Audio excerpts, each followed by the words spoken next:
What's all this about PCs? Software and systems, cut to crap. Sales is all about pounding the pavement and earning your keep. You should be handing out your business cards to everyone you meet. Running around with a spirit of grit, exclaimed Division Manager White, slamming his hands on the desk. I'm ticked off. Because here I am, your boss, working my tail off, sweating bullets, and there you are calm, typing away and heading out right at quitting time. What you're doing is just like cheating. Then, with a stern look, he glared at me. No cheating, work harder. I just stared blankly at Division Manager White, who looked furious. It was clear that he had no interest in listening to what I had to say. Ever since I arrived at this branch, no matter how much I tried to engage or explain, he just wouldn't grasp the way I work using computers and smartphones. To top it off, instead of being praised for contributing to the company with my IT skills, I get scolded. Working any longer under Division Manager White, who targets IT like it's the enemy, might just be impossible. Well, then I quit. What? My name is John Smith, 45 years old. I work in sales at Brown Stationery, a small to medium-sized company that deals in office supplies. Brown Stationery is a historic company that was founded right after the war. Until recently, the product lineup consisted only of the old-fashioned, simple office supplies. However, about 10 years ago, the company transitioned into a stationery business that offers products appealing to business professionals, like genuine leather business card holders and black-themed pens and notebooks that make any salaryman think, "Cool, I want to use this." Of course, each product is not only stylish, but also functionally superior. I joined Brown Stationery 8 years ago, when I was 37. After a high school classmate who worked there saw how miserably I was treated at the exploitative company I was with and invited me to switch. He had seen me at a reunion, looking haggard and with bags under my eyes, and thought it was time to invite to his company. I can't thank that classmate enough. The benefits at Brown Stationery are substantial, making it much easier to work here than at my previous job. It's also great to get early access to new products as an employee. And I find it fulfilling to pitch these excellent products and reach out to potential clients who need them. I've worked hard here for 7 years. This spring, I was transferred to a regional sales office. However, I just can't seem to mesh well with the people in this department. I make full use of software and tools on my computer for my work. Yet, this regional sales office, led by a 58-year-old man named White, is full of employees who are not very knowledgeable about computers. It's one thing to lack interest, but they downright look down on me for my proficiency. They accuse me of being annoying or too intellectual, putting me down harshly. Especially Division Manager White, who seems to particularly despise the way I work, treating me as his nemesis. Today, as I was entering client data into the computer, he walked over with a face like he'd bitten into a sour bug. Again with the computer and smartphone, "It looks like you're just slacking off. Why don't you do some real work?" I'm working seriously, but why can't he understand that?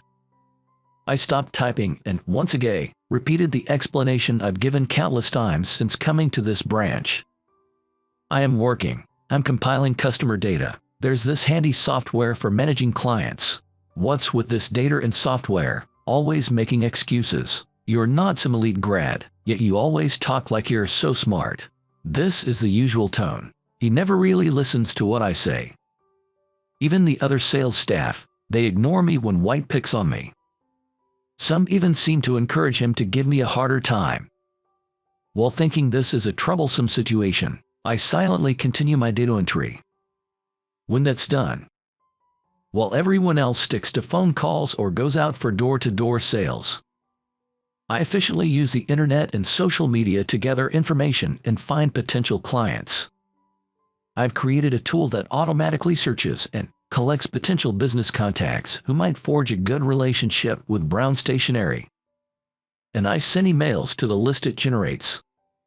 With those who respond positively, I continue to communicate via mail and chat. I usually meet with clients in person after initial contacts, often returning to the office with a signed contract. Sometimes, we even close deals just through online conversations. I don't do any overtime. I leave at the end of my scheduled shift every day. My sales performance, thanks to my efficiency, ranked first in this department this month. While other employees are recognized during the morning meeting when they top the sales chart, my achievement was ignored. I expected that reaction, but I have tried to bridge the gap in this irresistant department. I've even made appeals like, "If you find my use of computers annoying or obtrusive, I'd be happy to teach you how to use them properly." In response, Division Manager White just sneered disdainfully. "Computers, we don't need those in our department," he boasted, dismissing my offer. Technically, every employee is issued a laptop by the company, but it seems they are used minimally by the sales staff here at this branch. As for Division Manager White, his laptop might as well be collecting dust. And one day, when I arrived at work, unusually, Division Manager White approached my desk with a smirk. Curious, I asked. "Good morning, Division Manager White, what's going on?" "Well, a few folks from the accounting department have ended up in the hospital." He explained that several colleagues had gone out for drinks and got food poisoning. "It's a serious issue for the company, and no doubt the hospitalized staff are suffering," yet White was grinning, which seemed extremely inappropriate. As I was pondering this, he dumped a huge stack of paperwork on my desk. "Try processing all this with your beloved computer. Computers make this kind of work easy, right?" While I've never formally worked in accounting, I was forced to handle various tasks when I was at that exploitative company, so I think I can manage. However, I was shocked to discover that the branch's accounting was still done entirely on paper. Brown Stationery is a traditional small to medium enterprise, and even the main office only recently moved towards paperless operations. But it seems this branch is even worse, I sighed, looking at the pile of documents. "All right, I'll do my best." As I said this, White patted my shoulder reassuringly. "You're in charge until the accounting staff return from the hospital, and don't slack off on your sales duties either." That day, I customized a spreadsheet software to suit the accounting needs of Brown Stationery's branch office. Although I had to work overtime at the first day, by the next day I was processing everything smoothly and left on time, even though I was keeping up with my sales work. The sales staff were shocked to see me finishing up the accounting tasks and leaving. Division Manager White was so surprised he could barely close his mouth. By the next week, when the accounting staff were due to return, I had developed a custom software system specifically for Brown Stationery's branch office. The accounting team was pleased when I taught them how to use it. Marveling at this magical approach and expressing profound gratitude, I was so embarrassed by the praise that the accounting manager even tried to scout me to leave sales and join their team. I politely declined, saying, "I really love sales, thank you." Back in the sales department, my position became even more uncomfortable. It's strange to be appreciated by another department yet sidelined in my own. Division Manager White was visibly frustrated. It seemed he had planned to overwhelm me with work, hoping to have the last laugh when I struggled, but I managed everything without trouble. My saving the accounting department even reached the ears of the branch manager. Soon after, I was invited to dine with the branch manager. After work, I was nervous about being called into a private room at an upscale sushi restaurant. But the branch manager was so approachable that my nerves soon eased. He was very appreciative and even sought my opinion. Despite being in his late 60s, the branch manager expressed concerns about our branch being further behind in IT adoption than the headquarters. He was much more flexible in his thinking than the 50-year-old Division Manager White. when I suggested introducing a chat system for internal use. He responded with a refreshing smile and said he'd implement it right away. A few days later, in the afternoon, I was summoned to the branch's reception room. The one who called me was Division Manager White. Wary of what he might say this time, I entered the room. Division Manager White was sitting with a scowl. As soon as I sat down across from him, he clenched his fists and raised his voice. "Because of you, now we have to use this chat thing, whatever it is. What the hell is that supposed to be?" Apparently, he was bewildered by the corporate chat that had been decided to be implemented so quickly. I smiled at Division Manager White. "It's really handy. I'll teach you how to use it." This could also be a good opportunity for Division Manager White to learn about computers and smartphones. But Division Manager White, red-faced with anger, refused. "Why should I have to learn from someone like you? So, what are you planning to do? Go and convince the branch manager to cancel this chat nonsense." I was stunned by his outburst, and he raised his voice even louder. "I've been using every trick in the book to prevent this branch's aita adoption. For example, if someone knew too much about computers, I made their life miserable until they quit. Whenever there was a move to introduce aita at the executive meetings, I fought tooth and nail to get it rejected." Listening to Division Manager White boast, I was dumbfounded. I sighed and tried to persuade him. "I want you to use the computer too, Division Manager White, to make your work more efficient and easier. We have computers nowadays, let's make use of them." "No way, I won't use them. It's bothersome to learn, and I just don't like it." Not liking it, I nearly blurted out, "Isn't that just your opinion?" As I struggled with how to persuade him, Division Manager White's anger intensified. "What's all this about PCs? Software and systems, cut to crap. Sales is all about pounding the pavement and earning your keep. You should be handing out your business cards to everyone you meet. Running around with the spirit of grit."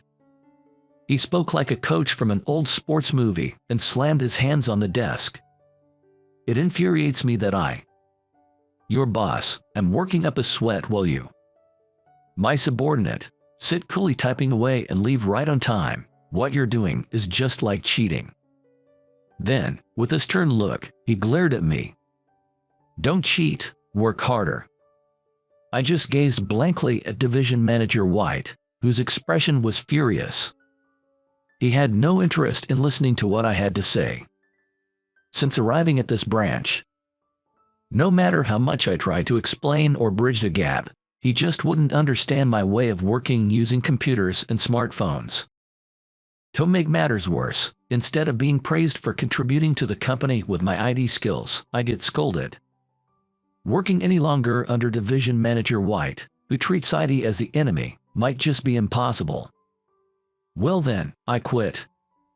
What? He hadn't expected my immediate response and was shocked, his eyes widening. I was surprised at myself, too. The words had just slipped out. But perhaps those words were truly how I felt. I had indeed been feeling at my limit with the situation. Being ignored by everyone in the sales department and constantly berated by Division Manager White was nothing new to me. Even when I ranked first in sales and received praise from other departments and the branch manager, White kept scolding me. I was used to such environments from my time in a toxic company, but perhaps I should have taken action sooner. Hearing my words, Division Manager White seemed a bit shaken but tried desperately to hide it and keep his composure. "I don't mind, but don't come in tomorrow. I'll handle your resignation paperwork." I stood up and bowed to Division Manager White. "Thank you, please take care of it." I went back to the sales floor, tidied up my desk, cleaned everything up, and then left the office. I wasn't really planning to quit just yet. I decided to talk to the branch manager or someone from headquarters about my situation. I went to bed thinking I'd contact them tomorrow, but when I woke up, it was already past noon. I had slept for about half a day. It seemed I had been more mentally exhausted than I realized. Checking my smartphone, I saw numerous missed calls and voicemails from Division Manager White. Playing one of them, I heard his exhausted voice. "Smith, did you do something? The laptops in the sales department are acting up. None of the computers are working properly. And it's disrupting our work." From behind Division Manager White, I could hear the near-tearful voice of an employee. "Manager, I can't access the critical data." "What?" Panicked, Division Manager White hung up the phone. The noise from the sales floor sounded like total chaos. All employees have company-issued laptops, so it's not uncommon for the sales team to use computers. In fact, since I transferred to this department, I had secretly modified and improved the software they were using to make it more user-friendly, hoping it would help everyone work more efficiently. However, when I cleaned out my desk yesterday, I reset everything to its original settings. Considering their disdain for computer software and tools, I thought they didn't need those enhancements. But I never expected such an uproar just for reverting to the original setup, even though I had only restored it to how it was before I arrived. The employees were now panicking over the usability and access issues. It seems they had been secretly enjoying the convenience without Division Manager White knowing. In other words, they had actually been using the computers behind his back. I was astonished. Perhaps they pretended not to use them because they were afraid of being targeted by White. But if they found it useful, I wished they had supported me a bit. Just then, my smartphone rang again. The caller was the classmate who, 8 years ago, when I was exhausted from working at a toxic company, had asked me, why not switch to Brown Stationery? His full name is Tim Brown. Yes, he's the heir to Brown Stationery, and now he holds the position of vice president. After graduating from university, he worked for a major company but took over the family business at age 35. The recent cool designs of Brown Stationery's products are largely by him. When I answered the call from Tim, he told me that he was near my apartment building, together with Division Manager White. The sales department at your branch is in total chaos, and they said it's impossible to work, so we've been informed at headquarters, he explained. As Tim listened to the details, it became clear that Division Manager White was trying to force my resignation, which surprised him, prompting him to rush over from headquarters. After ending the call, I went downstairs in my pajamas. Soon, a familiar car approached. It was Tim's. Despite it being a 3-hour drive from headquarters to the branch, Tim had come to help. Moved by his gesture, I felt both touched and a bit guilty. Tim and Division Manager White got out of the car parked by the curb. Perhaps because of the seriousness of the situation, Division Manager White's face was pale. I had never seen Division Manager White like this before. In my presence, he was always red-faced with anger. Tim's expression clouded over with concern. In front of such a troubled Tim, I bowed deeply. "I'm sorry, Tim. It seems to have turned into a big deal." Straightening up, Tim grabbed my shoulders with a serious look. "You should have told me sooner about the tough time you were having." Then he pointed out something I was completely unaware of. "You look just like you did when you were working as an engineer at that toxic company." "What?" I exclaimed, surprised. Tim also bowed his head. "I didn't invite you to Brown Stationery to make you wear that face, I'm sorry." Then Tim turned to White, who was standing by the car, and his gaze sharpened. "Division Manager White, what you have done is despicable." Tim had rushed to the branch and had been asking around about the internal situation of the sales department and about me, who had not been at the company and was unreachable by phone.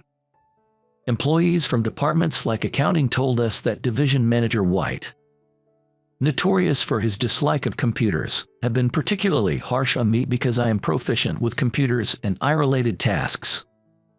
The branch manager, who was unaware of this treatment, was surprised and had just finished reprimanding White, along with Tim, after hearing about the situation. The branch manager said he would apologize to me, but Tim decided to come himself first, which is why he showed up. White was avoiding our gaze and looking down, but I had one very pressing question. Why do you hate computers and IT so much, Division Manager White? It seemed excessively abnormal to hate it so much. At my question, Tim also looked puzzled and crossed his arms. Indeed, it's a bit strange how stubbornly he refuses, Tim remarked. Then, still looking down, White's voice trembled as he replied. The man who married my only daughter was an engineer. My wife and all her relatives liked the engineer, but I couldn't stand losing my daughter. Shivering, White continued. Smith is good with computers, and he used to be an engineer too, right? I can't stand it. Indeed, I was an engineer in my previous job. It was at a toxic company, but I enjoyed the engineering work itself. Though I joined Brown Stationery as a salesperson, the skills I developed during my time as an engineer still benefit the way I work now. White finally looked up, but far from apologizing for his unfair treatment of me, he was still angry. I just get mad whenever I hear about engineers, computers, software, systems. Just hearing those words makes me angry and annoyed. You are acting all elite and high and mighty. Tim and I could only be stunned by White's rationale. I had never acted elite or superior. It was a complete misconception. His hatred for me was just spite for not liking the person who took his daughter. It was frustrating. So you've been hurling abuse at me and hindering our branch's IT development for such a reason. Tim, who was straightforward, bluntly told White.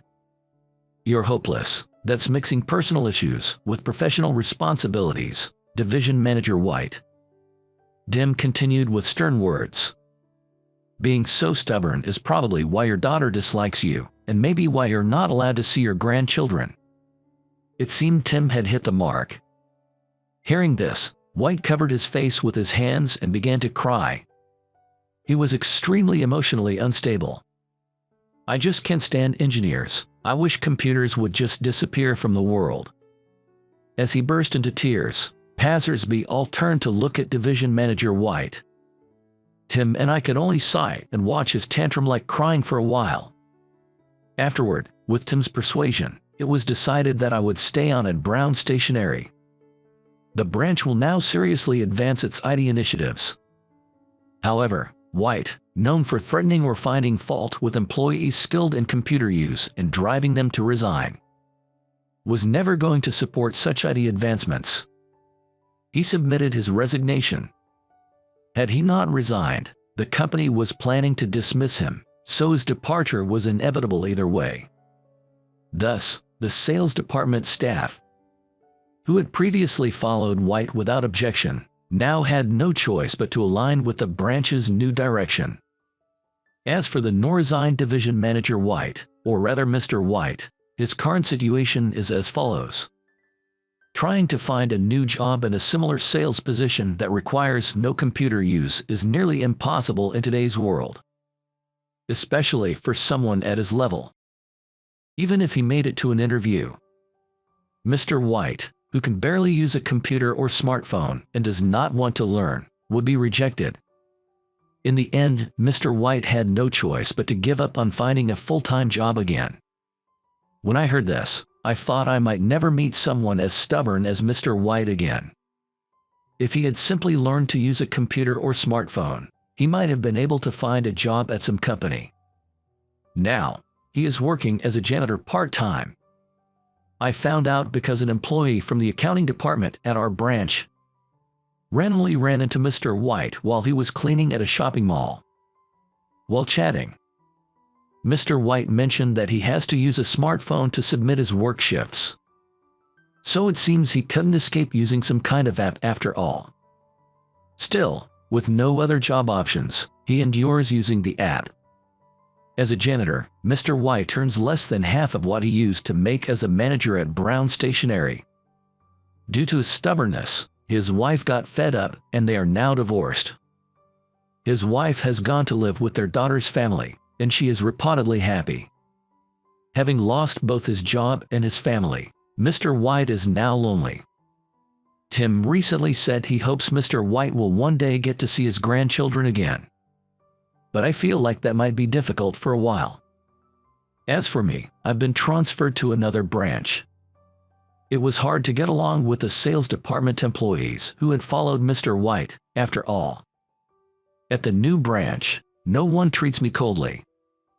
In fact, people smile and ask me to teach them how to use computers and software.